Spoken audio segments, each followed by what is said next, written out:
Yan mga kaisla at mga kaagham, ganito ang pagmamanual balance ng ating battery na LiPo4. Yan, sa lahat ng positive, pinagsama-sama lang natin.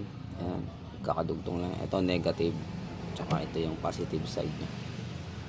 Yan, iwan na lang natin sa mga ano eh, mga magdamag.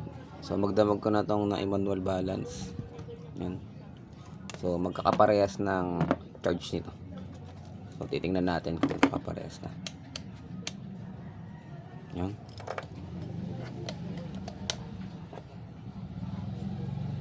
Tingnan natin kung magkakaparehas. Kasi dapat magkakaparehas ang charge kapag i-combine na natin. Yan, 3.36, baliktad ang polarity ko. Yan, 3.36, 3.36. Yan, 3.36 na sila.